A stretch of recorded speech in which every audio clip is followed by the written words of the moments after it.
So hello and welcome back to my channel never stop learning. आप सभी लोगों का स्वागत है हमारे चैनल नेवर स्टॉप लर्निंग पे। तो आज वापस से हम लोग फिर से आ चुके हैं नए वीडियो की ओर। और जो नया वीडियो है वो इलेक्ट्रिसिटी चैप्टर जो है उसी के अंदर में आएगा ये। इससे पहले हम लोग ऑलरेडी 3 वीडियो बना चुके हैं और ये चौथा वीडियो रहेगा उसी सीरीज़ का। जो चैप्टर चल रहा है इलेक्ट्रिसिटी, उसका ये 4th वीडियो आएगा। तो एक एक करके सारे वीडियो को आप ध्यान से देखिए और उसके बाद स्टेप बाय स्टेप हम लोग हर एक टॉपिक को कवर करते हुए जाएंगे, ठीक है। तो आइए स्टार्ट करते हैं आज का टॉपिक। और आज का जो टॉपिक है वो है ओम्स लॉ के बारे में। ओम्स लॉ क्या होता है, रेजिस्टेंस का इंट्रोडक्शन होगा यहाँ पे, कैसे रेजिस्टेंस आता है पूरे इलेक्ट्रिसिटी में। तो ये सारी चीज़ों के बारे में आज हम लोग डिस्कस करेंगे, ठीक है। तो without wasting our time let's start our topic Ohm's law. हाँ, इससे पहले थोड़ा सा रिकैप कर लेते हैं जिसको आप कह सकते हो। तो सबसे पहले हम लोगों ने इस चैप्टर में चार्ज के बारे में पढ़ा था। चार्ज का डेफिनेशन पढ़ा, चार्ज की प्रॉपर्टीज़ के बारे में पढ़ा, चार्ज का ऐसा यूनिट पढ़ा। फिर उसके बाद हम लोगों ने इलेक्ट्रिक करंट के बारे में पढ़ा, करंट का डेफिनेशन पढ़ा, करंट का ऐसा यूनिट, फिर उसको मेजर किस चीज़ से करते हैं उसके बारे में हम लोगों ने पढ़ा।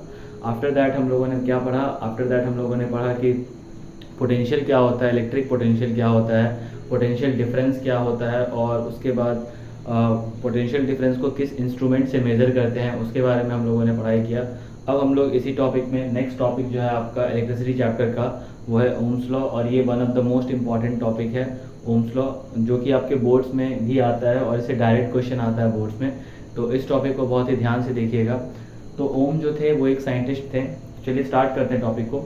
तो ओम एक साइंटिस्ट का नाम था, उन्हीं के नाम पे ये लॉ दिया गया है। तो बेसिकली ओम्स लॉ क्या कहता है, तो ओम्स लॉ यही कहता है कि किसी भी कंडक्टर में, कोई भी कंडक्टर है, कंडक्टर मतलब जो गुड कंडक्टर है, कोई भी कंडक्टर है जिसमें अगर करंट जो फ्लो हो रहा है, करंट अगर उस कंडक्टर में फ्लो हो रहा है तो वो पोटेंशियल डिफरेंस के डायरेक्टली प्रोपोर्शनल होगा। किसके डायरेक्टली प्रोपोर्शनल होगा, पोटेंशियल डिफरेंस के डायरेक्टली प्रोपोर्शनल होगा across the ends of the conductor. जो आपका एंड है, अगर मान लो आप कोई कंडक्टर लेते हो तो उसमें किसी दो एंड के हिसाब से आप सर्किट ड्रॉ करोगे, क्योंकि पोटेंशियल डिफरेंस पर है तो हम लोग को दो एंड सेलेक्ट करना होगा, ठीक है। तो करंट फ्लो अगर जो कर रहा है किसी भी कंडक्टर से, वो डायरेक्टली प्रोपोर्शनल होता है पोटेंशियल डिफरेंस के across the ends of the conductor. और टेम्परेचर जो होना चाहिए इस दौरान जब ये ओम्स लॉ चल रहा होता है तो उसके हिसाब से टेम्परेचर कांस्टेंट होना चाहिए और कुछ और फिजिकल क्वांटिटीज़ जो है वो भी कांस्टेंट होना चाहिए। तो अगर हम लोग इसको सेंटेंस में फ्रेम करके बोले तो क्या बोलेंगे, तो current flowing in a conductor is directly proportional to potential difference across the ends of the conductor provided the temperature and other physical condition remains constant। वापस से एक बार सुन लीजिए ताकि आपको लर्न हो जाए। तो current flowing in a conductor is directly proportional to potential difference across the ends of the conductor provided the temperature and other physical condition remains constant। तो अगर हम लोग ओम्स लॉ के स्टेटमेंट के हिसाब से जाएं तो सबसे पहला चीज़ ये क्या बोल रहा है कि जो करंट है वो डायरेक्टली प्रोपोर्शनल है वोल्टेज के, या फिर आप कह सकते हो पोटेंशियल डिफरेंस के। और इसी को हम लोग ऐसे भी लिख सकते हैं, V is directly proportional to I। तो जैसे ही आपको पता है कभी भी जब हम लोग प्रोपोर्शनैलिटी का सिंबल हटाते हैं तो एक कांस्टेंट ऐड होता है। तो I इज इक्वल्स टू यहाँ पे क्या ऐड हो जाएगा, R is the proportionality constant, और यहाँ पे ये हो जाएगा V, ठीक है। तो इसी के हिसाब से अगर हम लोग इसको अगर सॉल्व करें तो यहाँ पे क्या हो जाएगा, प्रोपोर्शनैलिटी कांस्टेंट हटेगा, यहाँ पे R आ जाएगा, यहाँ पे I आ जाएगा, ठीक है। तो उस हिसाब से अगर हम लोग जाएं तो V इक्वल्स टू क्या हो जाएगा, आई आर, जो कि क्या होता है, V equals to I R जो होता है ये आपका क्या होता है, ओम्स लॉ का स्टेटमेंट के हिसाब से ये इसका क्या होता है, एक्सप्रेशन होता है, ठीक है। तो ओम्स लॉ का एक्सप्रेशन क्या होता है, V equals to I R, और आप यहाँ से सब कुछ का वैल्यू फाइंड आउट कर सकते हैं। तो I इज इक्वल्स टू क्या हो जाएगा, यहाँ पे I इज इक्वल्स टू हो जाएगा आपका V बाई आर, क्या हो जाएगा, I इज इक्वल्स टू हो जाएगा V बाई आर, ठीक है। यहाँ पे ये चीज़ हम लोग यहाँ नहीं रखेंगे, ये प्रोपोर्शनैलिटी का सिंबल रहेगा और सॉल्व हम लोग इसी को करेंगे, ठीक है, क्योंकि ये जनरल एक्सप्रेशन है ओम्स लॉ का। तो V इक्वल्स टू क्या हो गया, आई आर हो गया, और I इज इक्वल्स टू यहाँ से क्या निकल गया, V by I, V by R. तो अब समझते हैं हम लोग कि ये R आखिर क्या है। तो R को वैसे तो हम लोग इस प्रोस्पेक्ट में अगर बात करें तो ये एक प्रोपोर्शनैलिटी कांस्टेंट है, बट इसका जो मतलब होता है वो होता है रेजिस्टेंस। रेजिस्टेंस जो होता है वो एक्चुअली होता क्या है, तो अगर आप ऐसे देखें रेजिस्टेंस जो होता है उसको अगर हम लोग समझने की कोशिश करें तो ये एक कंडक्टर की प्रॉपर्टी होती है जो कि करंट को फ्लो करने में अपोज करता है। मतलब अगर किसी कंडक्टर से करंट फ्लो कर रहा है तो अगर रेजिस्टेंस उसमें प्रेजेंट है तो वो करंट को आगे फ्लो करने से रोकेगा। ठीक है, तो ये एक प्रकार का ऑब्स्टेकल होता है जो करंट के फ्लो में बाधा के रूप में काम करता है। ठीक है, तो उसको डिफाइन कैसे करेंगे? The property of a conductor which opposes the flow of current. The property of a conductor which opposes the flow of a current in a conductor is known as what? Resistance. तो resistance का आपको definition समझ में आया कि वो एक property होता है किसी भी कंडक्टर का जो क्या करता है, करंट के फ्लो को रोकता है कंडक्टर में। ठीक है, तो इसको हम लोग रेजिस्टेंस को हम लोग ये ऐसे डिफाइन करते हैं जैसा मैंने आपको बोला। और इसका जो ऐसा यूनिट होता है वो अगेन इसका ऐसा यूनिट जो होता है वो होता है आपका ओम। और ओम का सिंबल कुछ ऐसा होता है, तो आप याद रखिएगा ओम का सिंबल जो है ये होता है ओम का सिंबल। ठीक है, तो रेजिस्टेंस का ऐसा यूनिट क्या हो गया? ओम हो गया। ओम्स लॉ क्या था ये मैंने आपको बता दिया है। अच्छा, ओम्स लॉ में एक इंपॉर्टेंट कंडीशन क्या है? टेम्परेचर ऑलवेज कांस्टेंट होना चाहिए। टेम्परेचर कांस्टेंट नहीं रहेगा तो ओम्स लॉ वहाँ पे फॉलो नहीं होगा, थोड़ा ना थोड़ा सा वहाँ पे क्या हो जाएगा, फ्लक्चुएशन हो जाएगा। ठीक है, तो टेम्परेचर बिल्कुल कांस्टेंट होना चाहिए और other physical conditions like pressure होता है वो कांस्टेंट होना चाहिए, तभी जाकर के ओम्स लॉ क्या होगा वहाँ पे वैलिड होगा। ठीक है, ओम्स लॉ से क्या डिराइव हुआ? ओम्स लॉ से रेजिस्टेंस का डेरिवेशन हुआ है। तो रेजिस्टेंस क्या होता है? तो रेजिस्टेंस एक ऑब्स्टेकल होता है जो करंट को फ्लो करने से रोकता है। तो ये हो गया रेजिस्टेंस का। अब हम लोग बात करते हैं रेजिस्टेंस के फॉर्मूले को। तो रेजिस्टेंस के हिसाब से अगर हम इस फॉर्मूला के हिसाब से जाएं तो अगर हम लोग यहाँ से R का वैल्यू फाइंड आउट करें तो R इज इक्वल टू क्या हो जाएगा? V/I हो जाएगा। ठीक है, तो आप इसको ऐसे भी समझ सकते हैं, it is the ratio of potential difference to the current flowing in a conductor.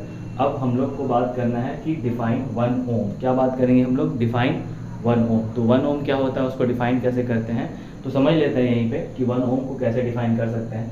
जैसा कि हम लोग अभी तक करते हुए आ रहे हैं, 1 कूलम को डिफाइन किया हम लोगों ने, 1 वोल्ट को डिफाइन किया है। अब बारी किसकी है? ओम की। 1 एम्पियर को भी डिफाइन किया था हम लोगों ने। अब हम लोग किसको डिफाइन करेंगे? ओम को। तो डिफाइन 1 ओम के हिसाब से अगर जाएं तो अगर 1 वोल्ट का पोटेंशियल डिफरेंस है और 1 एम्पियर का करंट फ्लो हो रहा है तो इस केस में जो आपका रेजिस्टेंस लगेगा उसको क्या बोलेंगे?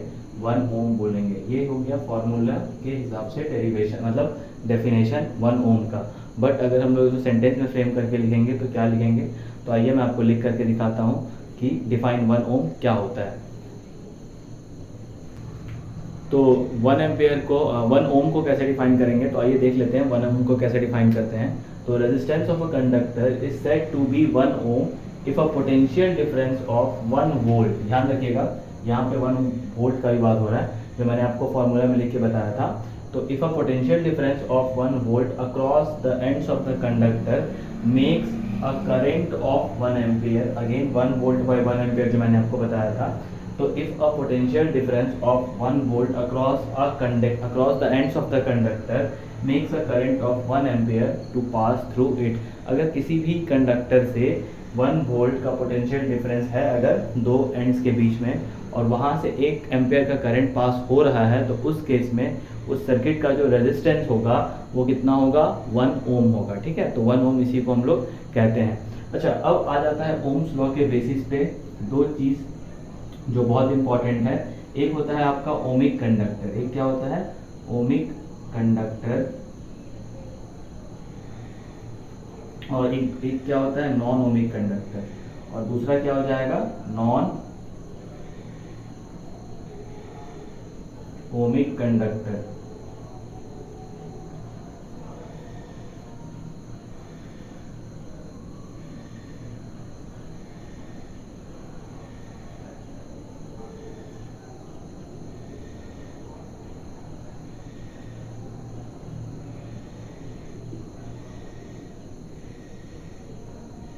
देखिए, तो ओम्स लॉ के बेसिस पे हम लोग कंडक्टर को दो टाइप में डिवाइड कर सकते हैं, that is ohmic conductor and non ohmic conductor. जैसा कि आपको नाम से समझ में आ रहा है कि ओमिक कंडक्टर मतलब ये क्या है?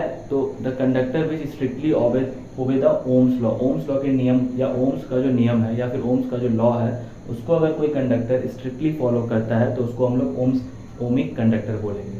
कहने का मतलब क्या है कि अगर वोल्टेज और करंट एक दूसरे के डायरेक्टली प्रोपोर्शनल है तो ग्राफ ऐसा बनेगा, तो इसको हम लोग क्या बोलेंगे, ओमिक कंडक्टर।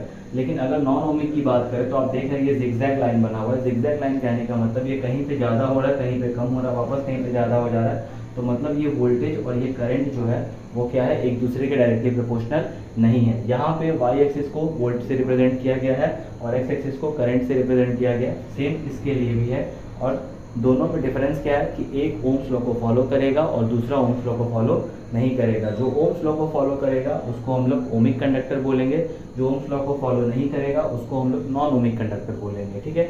अब बात करते हैं बेस्ट कंडक्टर क्या हो सकता है इलेक्ट्रिसिटी का। तो बेस्ट कंडक्टर जो होता है इलेक्ट्रिसिटी का वो क्या होता है, सिल्वर होता है। Best conductor of electricity what, silver. But हम लोग सिल्वर का यूज़ हर जगह नहीं कर सकते हैं क्योंकि सिल्वर जो है वो बहुत ही ज़्यादा क्या है, कॉस्टली है। अगर अभी के डेट में आप देखो तो 72,000 रुपीज़ पर केजी है सिल्वर। वैसे अगर कॉपर की आप बात करो तो कॉपर 500 रुपीज़ केजी होगा या 600 होगा या मोर और लेस 1000 रुपीज़ केजी होगा। तो एक केजी का दाम 1000 रुपये और 1 केजी का दाम 72,000 रुपया। तो समझ लो ना 72 टाइम्स महंगा हो जाएगा। इसीलिए हम लोग सिल्वर के प्लेस में हम लोग कॉपर का यूज़ करते हैं। कॉपर से भी अगर थोड़ा सा और सस्ता में जाएँ तो हम लोग क्या यूज़ करते हैं, एल्यूमिनियम यूज़ करते हैं, ठीक है। तो ये 3 बेस्ट कंडक्टर होते हैं, that is silver, than copper and then aluminium, ठीक है। तो ये जो होता है, अब इन सबको बेस्ट कंडक्टर क्यों बोला जाता है, क्योंकि इनकी कंडक्टिविटी बहुत हाई होती है और रेजिस्टिविटी बहुत कम होती है, ठीक है। इसमें रेजिस्टेंस ऑफरिंग जो होता है वो बहुत कम होता है, इसीलिए इनको गुड कंडक्टर ऑफ क्या बोला जाता है, इलेक्ट्रिसिटी बोला जाता है, ठीक है, गुड कंडक्टर्स बोला जाता है। तो आज के इस टॉपिक को हम लोग यहीं पे ख़त्म करते हैं। इस टॉपिक में हम लोगों ने बस 3 चीज़ को देखा है ध्यान से, दैट इज़ ओम्स लॉ क्या होता है, ओम्स लॉ का स्टेटमेंट मैंने आपको लर्न करवाया है, प्लस उसके बाद हम लोगों ने ओम्स लॉ से क्या डिराइव किया, रेजिस्टेंस को डिराइव किया, फिर रेजिस्टेंस के डेफिनेशन को हम लोगों ने लर्न किया, और फिर उसके बाद रेजिस्टेंस में 1 ओम क्या होता है, तो 1 ओम को हम लोगों ने जाना। अच्छा, एक चीज़ और मिस हो रहा था कि आप 1 मिली ओम एंड 1 मेगा ओम वही सेम चीज़ है। 1 मिली ओम का मतलब हो जाएगा 10⁻³ ओम, एंड 1 माइक्रो ओम के बारे में अगर बात करें तो ये हो जाएगा 10⁻⁻6 ओम। तो ये सब स्मॉल थिंग्स है जो कि आपको याद रखना होगा। ओम का जो सिंबल होता है ये याद रखिएगा, और रेजिस्टेंस का सिंबल सर्किट में क्या होता है, तो इस टाइप का होता है रेजिस्टेंस का सिंबल, तो ये याद रखिएगा, ठीक है। तो कहने का मतलब हम लोग रेजिस्टेंस में ओम, रेजिस्टेंस मतलब सर्किट में रेजिस्टेंस को इससे शो करते हैं और यूनिट में रेजिस्टेंस को हम लोग ओम के सिंबल से शो करते हैं, ठीक है। तो आई होप कि ये वीडियो आपके लिए बहुत ही इंपॉर्टेंट रहेगा और आप उसको देखिए ध्यान से। और आज का ब्रेकिंग न्यूज़ भी बहुत इंपॉर्टेंट है कि इंडिया ने आज के मैच में ऑस्ट्रेलिया के सामने 399 रन स्कोर करा है और 400 रन का क्या दिया है, लक्ष्य दिया है, टारगेट दिया है, ठीक है। अब देखते हैं क्या होता है, मैच अभी चल ही रहा है, तो होपफुली इंडिया जीते, यही हम लोग प्रे करेंगे। और चलिए इसी थॉट के साथ हम लोग आज के वीडियो को यहीं एंड करते हैं। फिर अगले क्लास में हम लोग मिलेंगे और उस क्लास में हम लोग देखेंगे रेजिस्टिविटी क्या होता है और रेजिस्टेंस किस किस फैक्टर्स पे डिपेंड करता है। तब तक के लिए be safe, have a good day ahead.